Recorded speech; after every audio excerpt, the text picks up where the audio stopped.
तो हाँ जी, देखो जी, ये इस लड़की की कुलराज सिंह की जन्म कुंडली का चार्ट है।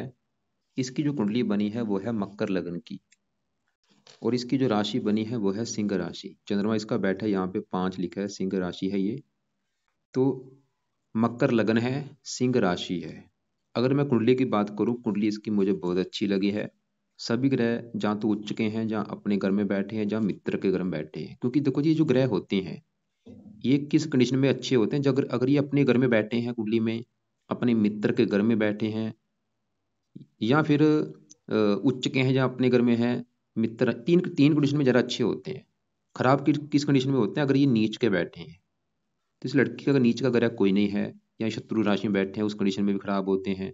वैसे इसका यहाँ पे देखो जी, गुरु नीच का है लेकिन साथ में शनि है, तो नीच भंग राजु को बना हुआ है। तो पूरा मैं विस्तार से आपको समझाऊंगा। जैसे आपने देखो जी, मेरे से पहले कुंडली अपनी बनाई थी, आपको मैंने एक बताया था कि जो कुंडली है इसमें 12 ग्रह होते हैं, और 12 ग्रहों से कुछ ना कुछ देखा जाता है। और वो 12 ग्रह यहाँ पे मैंने दोबारा लिख रखे हैं, एक बार आपको मैं फिर रिपीट कर देता हूँ। ये जो एक लिखा है ये पहला ग्रह है, और पहला ग्रह है इस लड़की का शरीर। इसका शरीर कैसा होगा, हेल्थ कैसी होगी, स्वभाव, रंग रूप, पर्सनैलिटी, सर, मस्तक, ये चीजें पहले ग्रह से देखेंगे। दूसरा ग्रह है इसके धन जोड़ने का, परिवार का और इसकी वाणी का। तीसरा ग्रह है इसके छोटे भाई बहनों का। चौथा ग्रह है इसकी माता, मकान, वाहन। पांचवा ग्रह बच्चों का, पढ़ाई और बुद्धि। छठा ग्रह शत्रु रोग कर्जे का है। सातवां ग्रह इसका जीवन साथी कैसा होगा। आठवें ग्रह से उम्र कितनी है। नौवें ग्रह से भाग्य है। 10वां ग्रह काम काज का है, पिता का भी है। और 11वां ग्रह बड़े भाई बहन, इच्छा पूर्ति, लाभ। और 12वें ग्रह से इसके खर्चे देखेंगे। तो हमने मतलब जो कुछ देखना है हमें वो घर देखना होता है, और घर का जो मालिक बना होता है वो मालिक देखना होता है। और अब देखो जी, एक सबसे इसकी जो कुंडली में आपको एक थोड़ी सी समझने में मुश्किल होगी, वो ये है, एक चलित कुंडली भी होती है। ये जो ग्रह जहाँ बैठे होते हैं, कई बार क्या होता है, उस घर का फल नहीं देते, दूसरे घर के फल को दिखाते हैं। मतलब इसके सभी ग्रह, कुंडली में सभी ग्रह ऐसे हैं जो कि दूसरे ग्रहों को, दूसरे ग्रह का फल देंगे। जैसे कि इसका यहाँ पे देखो जी, शुक्र आपको दिख रहा है कि इसका 5वें घर में बैठा है, लेकिन ये चलित कुंडली में जाएगा चौथे घर के ऊपर। ऐसे मंगल बैठा तीसरे घर में है, लेकिन चलित कुंडली में जाएगा दूसरे घर के ऊपर। ऐसे पहले घर में गुरु शनि बैठे, लेकिन ये दोनों जाएंगे 12वें घर के ऊपर। और 12वें घर में जो केतु है वो आएगा 11वें घर के ऊपर। सिर्फ चंद्रमा 8वें घर में, तो 8वें घर के ही फल देगा। और ऐसे यहाँ पे जो बुध है, ये छठे घर में, बुध भी छठे घर के ही फल देगा। बस 2 ग्रह ऐसे हैं जो जहां बैठे उसी घर के फल देंगे। और बाकी सूर्य भी 5वें घर के ऊपर जाएगा, राहु भी। इसे कहते हैं चलित कुंडली। ये अभी आपको मैं पूरा विस्तार से समझाऊंगा। सबसे पहले हम बात करेंगे कि इसके ऊपर अभी दशा किसकी है, वो है बड़ी दशा शुक्र की, जो कि बचपन से चली हुई है, जनवरी 23 से। और अभी चली है ये, जन्म तो इसका 20 में हुआ है, ये अभी चली है जनवरी 23 से। और ये 43 में जाके खत्म होगी, क्योंकि ये 20 साल की दशा होती है। तो इसके जीवन के ऊपर जो अभी बड़ा असर है वर्तमान में, मतलब असर तो वैसे देखो जी सभी का है, लेकिन जो ज्यादा इसके ऊपर असर अभी है वो है शुक्र ग्रह का। सभी ग्रहों का असर कम है, लेकिन सबसे ज्यादा जो इसके ऊपर अभी असर है वो शुक्र का है, क्योंकि शुक्र की चली हुई है महादशा। और दूसरे नंबर पे उस ग्रह का असर होता है जिसकी होती है अंतरदशा। वो भी देखो जी शुक्र की है, जो कि जनवरी 23 से चली है 26 तक है। तो कहने का मतलब इसके ऊपर सबसे जो बड़ा असर अभी वर्तमान में है शुक्र का है। तो सबसे पहले हम शुक्र को ही देखेंगे। और शुक्र इसका बैठा है यहाँ पे 5वें घर में। और ये 5वां घर देखो जी, इस लड़की की पढ़ाई का घर है। ये लड़की पढ़ी लिखी कितनी होगी। इसके अलावा ये 5वां घर इसकी संतान का है, संतान कैसी होगी, और इसकी बुद्धि कैसी होगी। तो ये चीजें देखेंगे 5वें घर से। और मैंने अभी आपको बोला था घर का मार्ग देखना होता है, जो भी कुछ देखना है। तो देखो जी, 5वें घर में लिखा है 2। 2 है वृष राशि, और वृष राशि का जो मालक होता है वो शुक्र होता है। तो अगर हमने इसकी पढ़ाई देखनी है, इसकी बुद्धि देखनी है, इसकी संतान देखनी है, तो 5वें घर के मालक शुक्र को देखना पड़ेगा। और शुक्र कहाँ बैठा है, वो इसी घर में बैठा है। देखो, शुक्र जो है वो इसी घर में बैठा है। मतलब शुक्र 5वें घर का मालक, और 5वें घर में ही बैठा है। जिसमें अभी आपको क्या बोला था कि अगर ग्रह अपने घर में है फिर तो बहुत अच्छा है, या वो मित्र के घर में बैठा है वहां पे भी अच्छा होता है, या उच्च का है वहां पे अच्छा होता है। 3 कंडीशन में ग्रह अच्छा होता है। और सबसे अच्छा कब होता है, जब वो उच्च का होता है। दूसरे नंबर पे अगर वो अपने घर में है, और तीसरे नंबर पे अगर वो मित्र राशि में है। तो शुक्र इसका 5वें घर में जहां बैठा है वो उसी घर का है मालक। तो 5वें घर का कर देगा बड़े लेवल पे अच्छा। और 5वां घर देखो जी किसका है, संतान का, पढ़ाई, बुद्धि। तो शुक्र ये दिखा रहा है कि ये लड़की को संतान का सुख अच्छा मिलेगा, क्योंकि संतान के घर का मालिक शुक्र अपने ही घर में बैठा है। पांचवा घर पढ़ाई का, इसको पढ़ा लिखा अच्छा बना देगा, बहुत ज्यादा पढ़ी लिखी होगी। पांचवा घर बुद्धि का, इसको बुद्धिमान बना देगा। और शुक्र का एक और घर है इस कुंडली में, वो है ये 10वां घर। दो घर हैं, ये 10वां घर जो है इस लड़की के कामकाज का है, पिता का है, सरकार का है, मान प्रतिष्ठा का। और 10वें घर में साथ लिखा, साथ है तुला राशि मालक शुक्र, क्योंकि शुक्र अच्छा है तो वो 5वें घर का तो अच्छा करेगा ही, वो 10वें घर का भी अच्छा कर देगा। मतलब इसको काम काज का भी सुख अच्छा मिलेगा लाइफ में, इसको पिता का भी सुख अच्छा मिलेगा, सरकार का सुख अच्छा मिलेगा, मान प्रतिष्ठा अच्छी मिलेगी। और शुक्र देखो जी, जिन चीजों को कारक होता है, कारक किसका होता है, ये लग्जरी लाइफ का स्वामी है। जो भी लग्जरी लाइफ होती है हमारे जीवन में, वो शुक्र से देखी जाती है। तो शुक्र इसको लग्जरी लाइफ का सुख देगा, पूरी मतलब लग्जरी लाइफ मिलेगी इसको, सभी सुख इसको लाइफ में मिलेंगे। और शुक्र देखो जी विवाह का भी कारक है, विवाह का उसका अच्छा। और शुक्र गुप्त अंगों का कारक है, इसको गुप्त अंगों से रिलेटेड कभी कोई गुप्त रोग नहीं होगा। इसके अलावा शुक्र देखो जी, जैसे मैंने बोला, अब सबसे बड़ी बात गौर से समझो, शुक्र कहाँ बैठा है, 5वें घर में। लेकिन अभी आपको मैंने क्या बोला था, इसका एक चलित कुंडली होती है, बैठा इस घर में है, आपको भी दिख रहा है। आपको मैं बोलूं कि कहाँ बैठा, आप बोलेंगे इसका शुक्र भाई 5वें घर में है। लेकिन एक चलित कुंडली है, उसमें शुक्र का जो बड़ा हिस्सा है वो जा रहा है चौथे घर के ऊपर। मतलब शुक्र बैठा 5वें घर में, लेकिन जो फल देगा इसको ज्यादा, जो 90% जो फल देगा वो चौथे घर के हिसाब से देगा। मतलब शुक्र चला जाएगा चौथे घर में, और ऐसा नहीं कि चौथे घर में ये मेष राशि में चला जाएगा, रहेगा ये वृष राशि में। मतलब चौथे घर के जो फल देगा वो वृष राशि के ही हिसाब से देगा, क्योंकि इसका अपना घर है। बैठा 5वें घर में है, लेकिन जाएगा चौथे घर के ऊपर, और चौथे घर के जो फल देगा वृष राशि के। और वृष राशि क्योंकि अपनी राशि, मतलब शुक्र अगर चौथे घर के भी फल देगा, बिल्कुल अच्छे फल देगा। और चौथा घर किसका है, माता मकान वाहन का घर। शुक्र ये दिखा रहा है इस लड़की को माता मकान वाहन का सुख अच्छा मिलेगा। वाहन का घर का इसका जो घर होगा, चौथा घर घर का भी होता है, घर का सुख अच्छा मिलेगा, वाहन का सुख अच्छा, भूमि जमीन सभी सुख मिलेंगे, शुक्र ही दिखा रहा है। और शुक्र देखो जी मालव्य योग बना है, क्योंकि अपने घर में बैठा है, योग बना है एक मालव्य योग, जिसे कहते हैं पंच महापुरुष योगों में से उत्तम योग होता है। इसकी वजह से शुक्र इसको लग्जरी लाइफ का सभी सुख। और सबसे अच्छी बात क्या है, इसकी अभी दशा भी चली है, देखो दशा भी इसको बचपन में मिल चुकी है, दशा भी काफी लंबी है। तो शुक्र के ये जो अच्छे फल हैं ये इसको मिलेंगे जो मैंने बोले हैं। इसके अलावा और भी जिन चीजों का कारक होता है वो भी चीजें देगा। तो हमने क्या देखा, शुक्र अच्छा है, और बैठा भी देखो डिग्री भी अच्छी है, 11 डिग्री। ये पावर भी आपने जरूर देखनी है, अगर ग्रह अच्छा है वो कितनी पावर का है। पावर है 11, किशोर अवस्था में बैठा, जो अच्छे फल देगा, बिल्कुल अधिक मात्रा में देगा, पूरा अच्छा है बिल्कुल। अब देखो जी आगे बढ़ते हैं, इसके यहाँ पे मंगल की बात करते हैं, सभी ग्रहों की मैं बात करूंगा बारी बारी से। तो मंगल कहाँ बैठा है, तीसरे घर में। और तीसरे घर में 12 लिखा है, ये है गुरु का घर, 12 है मीन राशि, ये गुरु का घर है, और मंगल गुरु का मित्र है। जैसे वही फार्मूला फिर आ चुका है, मित्र घर में है वो भी घर अच्छा है। तो मंगल देखो जी तीसरे घर में है, मीन राशि है, गुरु का घर है, जो कि मंगल उसका है मित्र। लेकिन मंगल के भी अपने इस कुंडली में दो घर हैं, बैठा तो आके मित्र के घर में है, मेहमान बन के आया, लेकिन इसका जो अपने दो घर है वो है, एक तो ये कुंडली में इस घर का मालिक है चौथे घर का, और ये 11वें घर का मालिक है। ये जो चौथा घर है, देखो जी चौथा घर है इस लड़की की माता मकान वाहन भूमि जमीन जायदाद, इन चीजों का घर। और चौथे घर में लिखा है एक, जो कि है मेष राशि, मालक बना मंगल। तो माता मकान वाहन के लिए हमें मंगल को देखना पड़ेगा। और मंगल इस 11वें घर का भी मालिक है, जो कि लाभ इच्छा पूर्ति आमदन। और बैठा है तीसरे घर में, लेकिन देखो जी मंगल भी चलित कुंडली में जाएगा इस दूसरे घर के ऊपर। मतलब मंगल का भी जो 90% हिस्सा है वो जा रहा है दूसरे घर के ऊपर। तीसरे घर के फल देगा बस 10%, और ज्यादा फल दिखाएगा ये दूसरे घर के, मतलब 90% देगा दूसरे घर के फल। और ऐसा नहीं कि दूसरे घर में ये शनि की राशि में चला जाएगा, रहेगा ये मीन राशि, मतलब दूसरे घर के भी जो फल देगा वो मीन राशि के हिसाब से देगा। मतलब मंगल भी इस लड़की को अच्छे फल देगा। क्या अच्छे फल देगा, जिन घरों का है मालक, चौथे घर का मालक है, तो मकान वाहन का सुख अच्छा मिल जाएगा, माता मकान वाहन का सुख अच्छा, माता से धन मिलेगा। और 11वें घर का मालिक है लाभ, लाभ का मालिक जब भी धन के घर में होता है ऐसे जातक धनी होते हैं। मतलब मंगल इसको धनी बना देगा, इसके धन कमाने के साधन बना देगा, इसकी इच्छाएं पूरी कर देगा। और कुछ फल तीसरे घर के भी देगा, लाभ तीसरे घर में, मेहनत के घर में। ये लड़की खुद की मेहनत के बल पर भी आगे बढ़ेगी, अपनी इच्छाएं पूरी करेगी खुद की मेहनत के बल पर भी, खुद की मेहनत के बल पर भी धन कमाएगी, मंगल ये भी दिखा रहा है। वैसे भी मंगल तीसरे घर में अच्छा होता है, क्योंकि ये तीसरे घर का भी कारक है, मेहनती बना देगा, साहसी पराक्रमी उद्यमी। तो हमने क्या देखा जी, मंगल भी अच्छा है, जो कि इसको अच्छे फल देगा। अब बात करते हैं इसके दूसरे ग्रहों की। यहाँ पे पहले घर में शनि और गुरु बैठे हैं, इनकी बात करते हैं। ये है पहला घर। ये जो पहला घर है, देखो जी पहला घर सबसे मेन घर होते हैं, इसे लगन कहते हैं। इस घर से इस लड़की का रंग रूप देखा जाएगा, इसकी पर्सनैलिटी देखी जाएगी, इसका व्यक्तित्व कैसा होगा, सर मस्तक कैसा होगा, शरीर की बनावट कैसी होगी, हेल्थ कैसी रहेगी, ये चीज़ें जो हैं इस पहले घर को देख के डिसाइड होंगी। और फार्मूला क्या है कि घर का मालिक देखना है। तो पहले घर में देखो जी लिखा है 10, जो कि है मकर राशि। मालक कौन बना? शनि। तो इन चीजों के लिए हमें शनि को देखना पड़ेगा, और वो कहाँ बैठा है? इसी घर में बैठा है। जैसे इसका शुक्र 5वें घर में अपने घर में बैठा है, ऐसी जो शनि है वो पहले घर में जहां बैठा है वो पहले घर का मालिक भी है। और यहाँ पे देखो जी कमाल की बातें होती है, जो क्योंकि ये लग्नेश है, किसी का भी जब भी पहले घर का मालिक जो लग्नेश होता है अगर उसी घर में बैठा है, बहुत अच्छी बात होती है। जैसे आपको मैं एग्जांपल समझाता हूँ। एक देखो जी घर होता है, जैसे आपका घर है, आपके घर में 4-5 मेंबर हैं, और घर का एक मुखिया होगा। मुखिया क्या करता है? घर को चलाता है।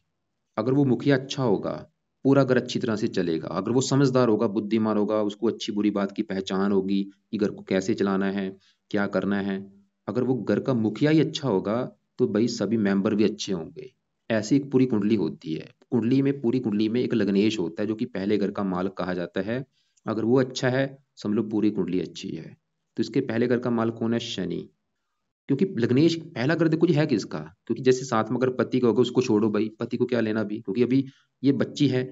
पांचवा अगर बच्चों का, चौथा अगर माता का, मतलब इसके बारे में अगर जानना है लड़की के बारे में, कि जो लड़की है, ये जो कुलराज है, ये कैसी है, इसका रंग रूप कैसा है, इसका स्वभाव कैसा है, भाई पहला घर देखेंगे।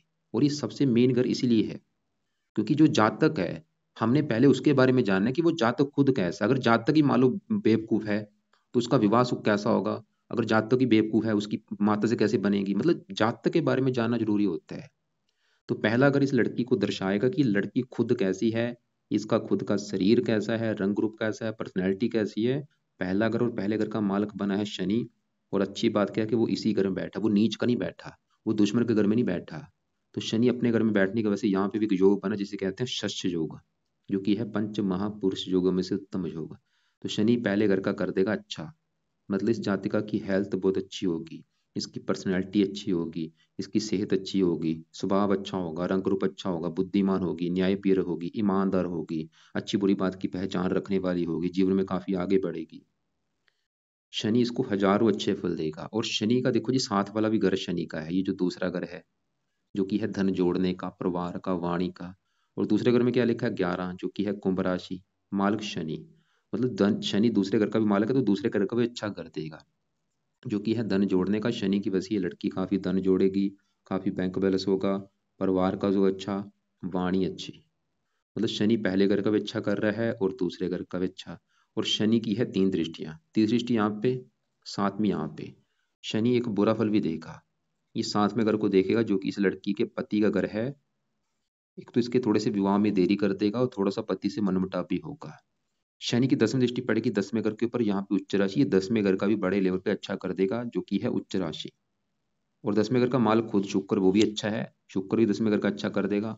पिता के लिए बहुत अच्छा है, सरकार के लिए अच्छा है, काम काज के लिए शुक्र शनि इसको बहुत अच्छे फल देगा, मान प्रतिष्ठा अच्छी देगा, क्योंकि 10वां घर है मान प्रतिष्ठा का, और शनि की उच्च राशि है। अब देखो जी शनि 6 डिग्री का है और वक्री है। वक्री का मतलब है जो अच्छे फल देगा 3 गुना अधिक का मात्रा में देगा। तो हमने शनि को देखा है, शनि अच्छा है, लेकिन चलित कुंडली में देखो जी, एक चलित कुंडली है जिसमें मैंने बोला बैठा पहले घर में है। शनि का जो आधा हिस्सा है वो 12वें घर के ऊपर भी जाएगा। ये थोड़े से फल 12वें घर के भी देगा, और 12वें घर के जो फल देगा वो देगा अपनी राशि के हिसाब से, जो कि है मकर राशि। चाहे 12वें घर में चला जाए, चाहे पहले घर में, क्योंकि अपने घर में बैठा है तो 12वें घर के भी जो फल देगा अच्छे फल ही देगा। अब देखो जी इसी घर में गुरु बैठा है भाई। जो गुरु है वो यहाँ पे बैठा है नीच का। और जो ग्रह देखो जी नीच का होता है वो होता है बड़े लेवल पे खराब। और गुरु क्योंकि नीच का है पहले घर में, तो गुरु हम क्या कहेंगे, वो तो नीच का है भाई, खराब हो गया। लेकिन नहीं, क्यों? क्योंकि इसी घर में जो शनि है वो अपने घर में, तो इसे कहते हैं नीच भंग राज। क्योंकि शनि इसको रोकेगा कि भाई मेरा घर है, मेरे घर का क्यों नुकसान कर रहे हो तुम। तो यहाँ पे क्या होता है, ग्रह युद्ध होता है, इसे कहते हैं नीच भंग राज को बना हुआ है।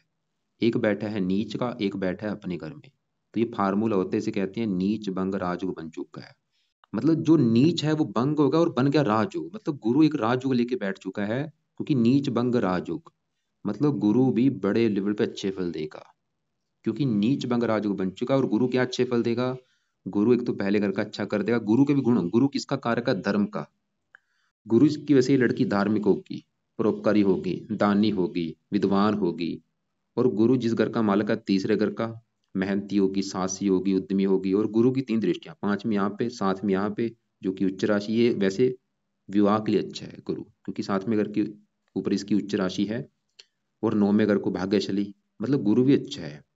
लेकिन देखो जी, गुरु भी चलित कुंडली में इसका जो बड़ा हिस्सा है गुरु का, वो जा रहा है 12वें घर के ऊपर।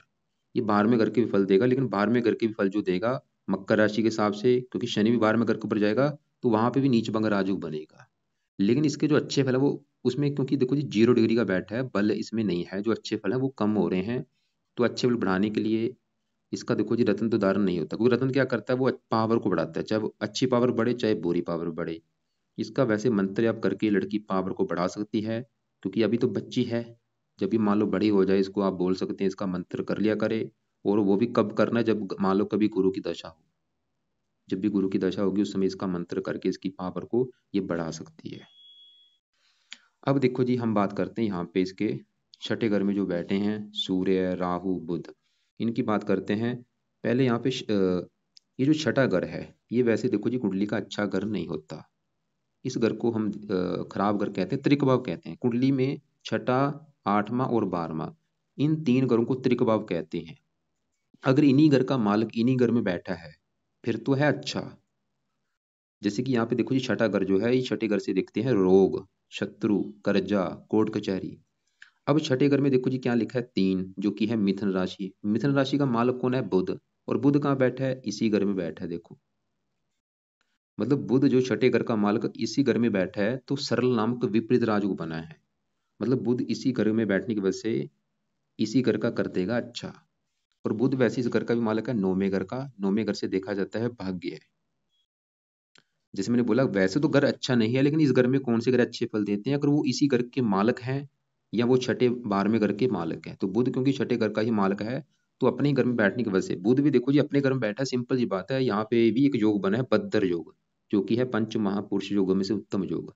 मतलब बुध भी इस घर का अच्छा कर देगा, इस लड़की को रोगों से बचाएगा, कर्जे से बचाएगा, दुश्मनों से बचाएगा। और बुध 9वें घर का मालिक भाग्यशाली भी बना देगा। मतलब बुध भी अच्छा है। अब देखो जी, इसी घर में राहु बैठा है। राहु भी यहाँ पे उच्च का बैठा है। और जैसे मैंने बोला, जो ग्रह अपने घर में वो तो अच्छा है ही, लेकिन जो उच्च का होता है वो सबसे अच्छा होता है। तो राहु इसका छठे घर में यहाँ पे उच्च का बैठा है। लेकिन राहु चलित कुंडली में बैठा देखो जी छठे घर में, लेकिन राहु छठे घर के फल ज्यादा नहीं देगा, ज्यादा फल देगा 5वें घर के। और 5वें घर के जो फल देगा वो उच्च राशि के हिसाब से देगा। और 5वां घर है पढ़ाई का, इसको पढ़ा लिखा बहुत ज्यादा बना देगा, बुद्धि का बुद्धिमान बना देगा, संतान का उसको अच्छा। राहु भी भाई बहुत अच्छा है, अच्छे फल देगा। अब देखो जी, यहाँ पे इसके केतु की बात करते हैं, जो कि बैठा है 12वें घर में। और केतु भी यहाँ पे उच्च का बैठा है। लेकिन केतु का भी जो बड़ा हिस्सा है 11वें घर के ऊपर जाएगा चलित कुंडली में। तो केतु भी जो फल देगा वो 11वें घर के देगा, और देगा उच्च राशि के हिसाब से। जो 9 लिखा है धनु राशि है, और 11वें घर का अच्छा कर देगा, इच्छाएं पूरी, लाभ, आमदन अच्छी। तो मतलब आपको देखो जी मैं बता रहा हूँ, इसके सभी ग्रह अच्छे हैं, क्योंकि जहाँ तो अपने घर में है, या उच्च के बैठे हैं, या वो मित्र के घर में बैठे हैं, जैसे गुरु मंगल मित्र घर में है, शुक्र अपने घर में है, शनि अपने घर में है, बुध अपने घर में बैठा है, ये लग्नेश है, ये पंचमेश है, और ये भाग्येश है। ये तीनों ग्रह अच्छे होने वैसे जरूरी होते हैं, तीनों ग्रह ही अच्छे हैं। लग्नेश अच्छा है, भाग्येश अच्छा है, पंचमेश अच्छा है। इसके अलावा राहु केतु ये पापी ग्रह होते हैं, इनका भी अच्छा होना जरूरी होता है, जो कि इनके वैसे ही उच्च के बैठे हैं। गुरु नीच का, लेकिन नीच भंग राजयोग बना है, मंगल मित्र राशि में है। अब देखो जी एक और बात, इसका जो चंद्रमा है ये मुझे खराब लगा है। ये देगा खराब फल। क्यों? क्योंकि चंद्रमा देखो जी बैठा है 8वें घर में। 2 कारणों से खराब है। एक तो ये कुंडली के 8वें घर में चला गया, क्योंकि चंद्रमा जब भी 8वें घर में बैठता है यहाँ पे, क्योंकि ये भी घर अच्छा नहीं है। अभी मैंने क्या बोला कि इन घरों का मालिक इन्हीं घर में बैठा है, फिर तो अच्छा है। चंद्रमा देखो जी 8वें घर में है, अगर ये इसी घर का मालिक होता या छठे घर का या 12वें घर का मालिक होता, फिर तो बनना था सरल नाम का विपरीत राजयोग। लेकिन चंद्रमा किस घर का मालिक है? 7वें घर का, जो कि है इसके पति का घर। और 7वें घर में 4 लिखा है, जो कि है कर्क राशि, मालिक बना चंद्रमा। तो 7वें घर का मालिक चंद्रमा, जो कि चला गया 8वें घर में, क्योंकि 7वां घर है इसके विवाह का घर, तो विवाह भंग योग बना है चंद्रमा की वजह से। मतलब चंद्रमा ये दिखा रहा है कि इस लड़की को विवाह संबंधी दिक्कतें आएंगी कोई ना कोई। तो चंद्रमा का देखो जी पहला जो बुरा फल है, क्योंकि चंद्रमा है विवाह के घर का मालिक, एक तो इसको विवाह संबंधी दिक्कतें देगा। अब सवाल है कि विवाह संबंधी दिक्कतें क्या आएंगी? कोई भी दिक्कतें हो सकती हैं विवाह संबंधी, जैसे कि विवाह में देरी हो रही है, या विवाह अगर हो भी जाते इसकी पति से बनेगी नहीं, पति से लड़ाई झगड़े होते रहेंगे, पति से मनमुटाव होगा। इसके अलावा चंद्रमा चंद्रमा है इसकी माता का कारक। ये माता से भी मनमुटाव या माता से थोड़ा सा बीमार होना, ऐसी दिक्कतें भी पैदा करेगा। और तीसरा नुकसान, ये यहाँ पे जब भी बैठता है बाल अरिष्ट योग बनता है। मतलब ऐसे जो बच्चे होते हैं वो बचपन में बीमार रहते हैं, तो इसको ये बचपन में बीमार करेगा, लेकिन जैसे जैसे उम्र बढ़ती जाएगी हेल्थ अच्छी होगी। तो ये तीन बुरे फल देगा। एक तो विवाह संबंधी दिक्कतें, माता से मनमुटाव थोड़ा सा या माता का बीमार होना, और लड़की की हेल्थ खराब होगी बचपन में, लेकिन उम्र बढ़ने से हेल्थ अच्छी होगी। लेकिन इसके आपको मैं उपाय बताता हूँ। एक और यहाँ पे एक और दोष बना है चंद्रमा के। देखो जब इसका पिछला घर और अगला घर खाली होता है तो इसे कहते हैं केम ध्रुम दोष बना होता है। अगला पिछला घर खाली होता है, ये केम ध्रुव दोष अच्छा नहीं होता, मतलब थोड़ा सा ये दिक्कतें पैदा करता है। तो चंद्रमा की ये जो बुरे फल हैं इसको मिलेंगे, ज्यादा नहीं वैसे, जैसे मैंने बोला विवाह में दिक्कतें, और इसकी हेल्थ खराब होगी बचपन में, और मानसिक चिंता भी होगी, माता का भी बीमार होना, ऐसी दिक्कत, क्योंकि माता का कारक है।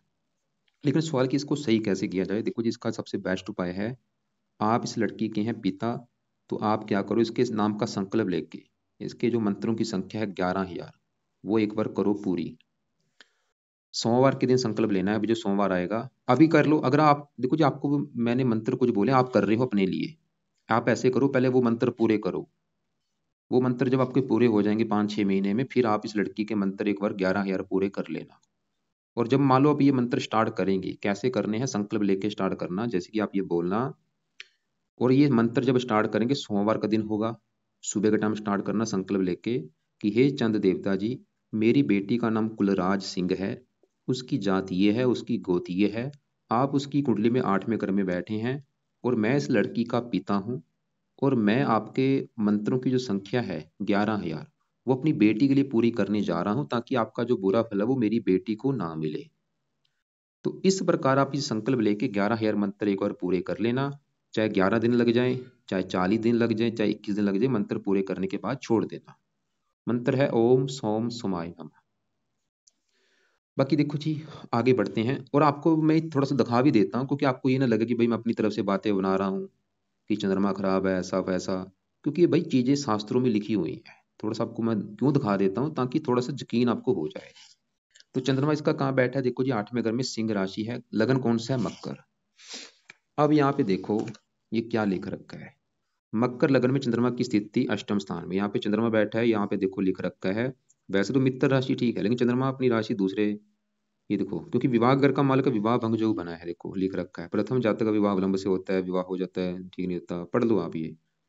और थोड़े से क्योंकि सूर्य ये अग्नि राशि भी है, बड़किल्ले सा का होगा, थोड़ा सा चंद्रमा की दशा में दिक्कतें आती हैं। बाकी जो उपाय मैंने बताया है ये आप करवाएं, करेंगे इसके लिए, फिर दिक्कतें नहीं आएंगी। और ये जब लड़की मान लो बड़ी हो जाती है, अगर ये कर सकती है, इसको बोला जाए कि ये चंद कवच का पाठ पढ़ लिया करे, चाहे सुन लिया करे।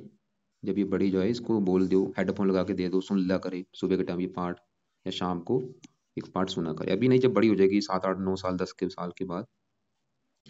अब देखो जी, हमने सभी ग्रह देख लिए हैं, शनि देखा, गुरु देखा, केतु देखा, मंगल देखा, शुक्र देखा, बुध देखा, राहु देखा, लेकिन एक ग्रह बचा है सूर्य।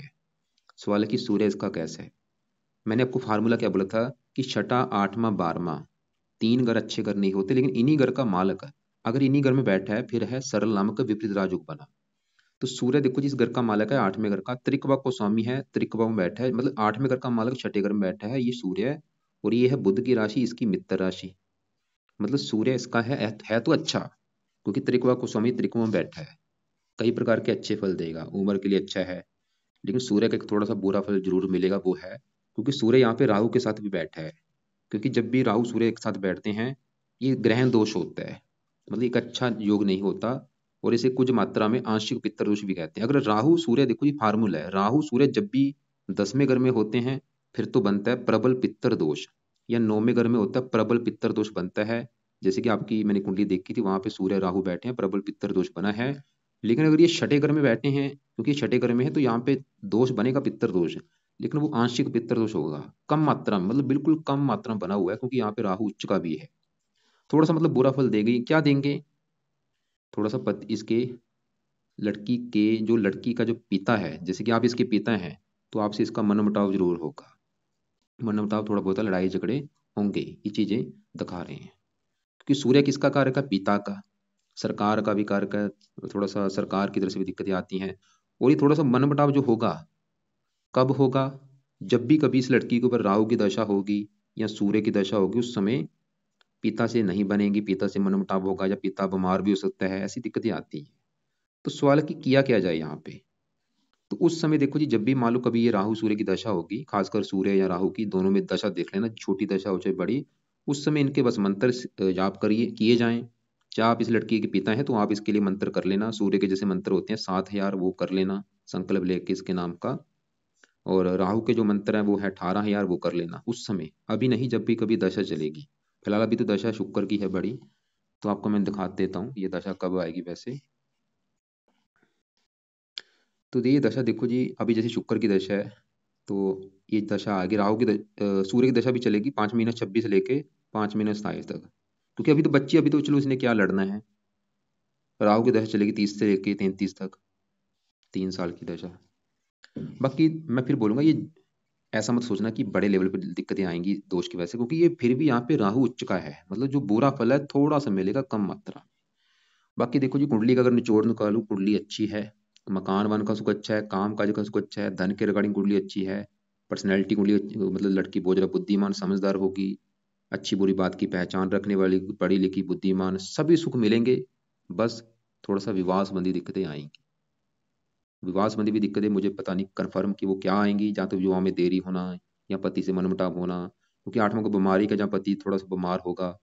बाकी वो डिसाइड होगा इसके लड़की के पति की कुंडली देख के, जिससे भी इसका विवाह होगा, अगर वो अच्छी कुंडली निकली, पति की कुंडली अच्छी हुई, फिर तो दिक्कतें ज्यादा नहीं आएंगी। अगर उसकी भी कुंडली खराब हुई, फिर दिक्कतें थोड़ी सी बढ़ जाती हैं। बाकी देखो जी, रत्न इसके धारण करना ही शुक्र का रत्न धारण कर सकती है, क्योंकि शुक्र अच्छा है। रत्न क्या करता है? पावर बढ़ाता है। रत्न उसी का धारण होता है जो ग्रह अच्छा है। तो शुक्र का रत्न धारण कब करना है? जब ये बड़ी हो जाएगी 8-9 साल की, उसके बाद धारण करवाना, अभी कोई रत्न धारण नहीं करवाना। इसके अलावा किसी का रत्न धारण नहीं करना। राहु इनके किसी का रत्न धारण नहीं करने। शनि का भी रत्न धारण नहीं करना। वैसे तो वो भी अच्छा है, लेकिन वो पहले बल अच्छा है, क्योंकि 6 डिग्री वक्री भी है, मतलब 3 गुना अधिक फल देगा। गुरु का रत्न वैसे धारण नहीं कर सकते, क्योंकि वो नीच का भी था।